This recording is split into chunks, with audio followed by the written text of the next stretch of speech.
hindi na. Kasi nga, ang nangyari nun, wala akong, di ba sabi ni VP siya, may 7, 9 na warnings, di ba? Ako, nung pagbisita ko nung hapon na yon, 5 minutes bago matapos ang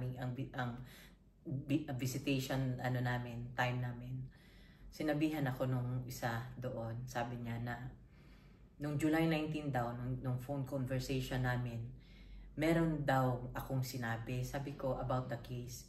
Sabi ko, I don't know anything about the case. Kaufman is not discussing anything about the case. You know that, Mr. Kaufman. I have not asked a single paper from you on whatever it is that you are doing, so I cannot talk about the case. And also, nung time na yun, 5 minutes bago matapos, sinabihan na lang ako na isususpend daw ako. Ang sabi pa nga ni PRD, dun sa lalaki na nagsabi nun, sabi niya, you cannot do that. Yun niya. Kasi, you know, he is expecting me. He knows that this is my turn. This is my time right now. This is my schedule to visit him. And, you know, ako kasi nurse, diba, na-assess ko siya, yung first time ko na, itong visit ko na ito, the only day na visit ko siya, nung pagdating ko talaga, straight from the airport, nilagay ko lang yung gamit ko sa hotel, na in-assess ko na siya, nakita ko na yung dito niya, malalim. Yun, tapos, check ko sa kanya, control ang emotions ko na tapos, noon, after nung just 5 minutes, saka ako nilapitan nung lalaki, sabi niya, suspend daw. And this is exactly what the PRD said. You cannot do that, sinabi niya. Tapos the following day, wala na akong visit. Sabi ko sa kanya, I don't say anything about the case.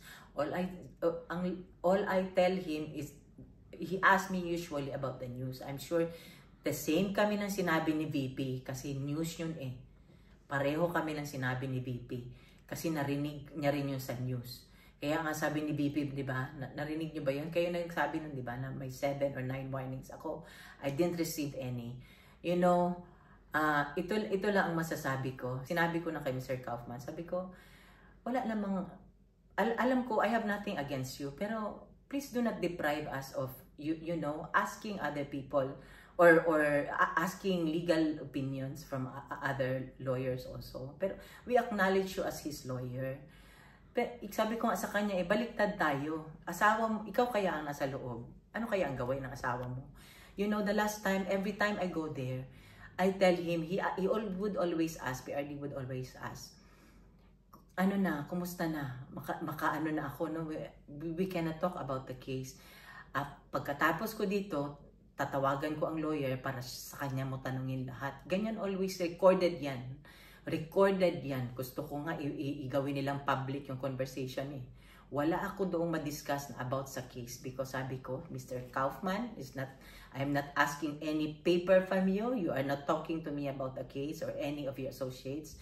And you accuse me of I'm talking about, you know, ikaw ang dinidiretso ko. Ikaw ang dinidiretso ko. Bihira ako makausap sa mga kasama mo na nagdagdag ka na ng mga lawyers dyan. So I have nothing against you. So alam ko doon ka na nagalit eh. Galit ka na doon for me. You know, I know you are protecting your practice. I don't know if you're trying to prove something. Pero kami, we are concerned about the life of this man. He is family. He is the father of my daughter. He is the father of VP, Paulo, and Baste. So, yun lang. Sabi ko nga, baliktarin natin. Ang asawa, ikaw ang nasa loob. Ano kaya ang gawain ng asawa mo? 'Di ba?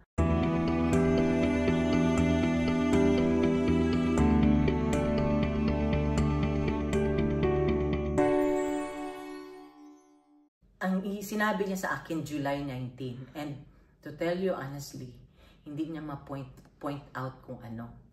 Wala siya binigay sa akin notice. I'm supposed to receive it, and then if he was able to hear it or napansin niya na nung July 19 pa nung phone conversation, why not call me up? Kasi nung one time na si VP na nag-violate na pinasa niya ang phone, kinuha kagad ang attention niya, di ba? So, sana nakakuha ako ng kapalit ko. 'Di ba sila VP din. Sila VP din, di ba? Pag sa laban, ang isang ano na narinig ko sa kanya, bahala na miski mag-isa siya. Kaya niya nang sabihin sa ICC na na mali ang ginagawa niyo for doing this to this man. Tapos yun na nga yung ini-expect na alam ni VP ako na kung sa Bisaya pa turno na ako ni karon. Turno na ako ni karon. Tapos ngayon wala siyang bisita. You know, even after his presidency, I'm telling you, emotionally na siya. Meron na siyang depression nun. Ngayon, sabi ko nga ito sinabi ko sa kanya, sabi ko, hindi naman ako lawyer. Lahat ng tinatanong ko sa humingi ako ng opinion sa lawyer. Yun ang doon. Humingi ako ng opinion sa lawyer. Maawa ka na lang. Several times ako nag-email Sabi ko, have mercy on the man, 80 years old.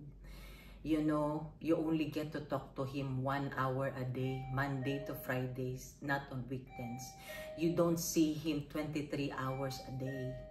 He can, I'm telling you, I am 110% sure na may depression na yan.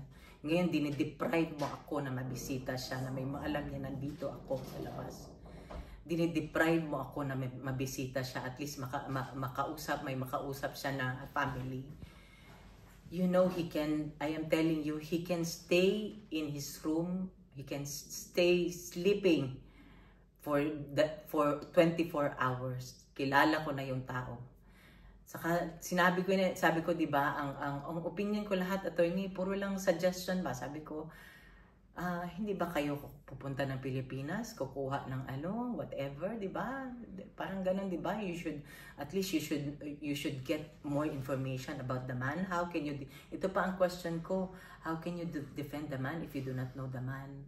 He's 80 years old, and then marami na siyang alam mo na, marami na siyang hindi ma-remember, hindi ma-recall, malalo na nung nagpresidente siya, mga ganun. So, yun lang ang ko. Ilang taon ba ang meron o ilang araw, ilang buwan ba meron? Do you think you can say it? Only God knows. Only God knows. Kaya kami nag-e-effort kami dito na mabisita siya, mapuntahan siya, na at least may isang family member. Kaya ako, miski na ayaw niya na ako pabisitahin, nandito pa rin ako kasi in case of emergency, ako ang pinakamalapit. Imagine in case of emergency, ang taga-Pilipinas, it will take them like more than 24 hours to book a plane ticket just to come here, and it would cost them how many thousands of pesos para to. Kaya ako nandito, kaya lang siyempre naawa ako.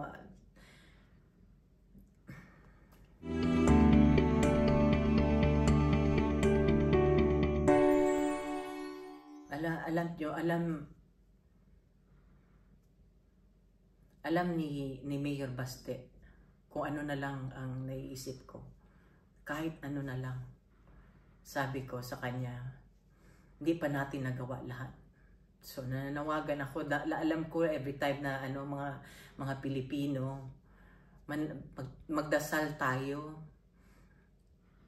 Samahan natin si VP Sara. Sabi niya na miski siya na lang mag-isa. Totoo yung sinabi niya. Totoo ang sinabi niya, walang jurisdiction. Samahan natin siya. Samahan natin siya. Nakikiusap po ako sa inyo.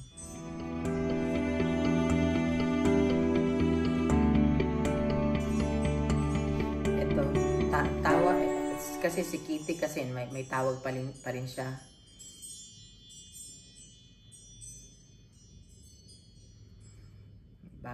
May bagong siya.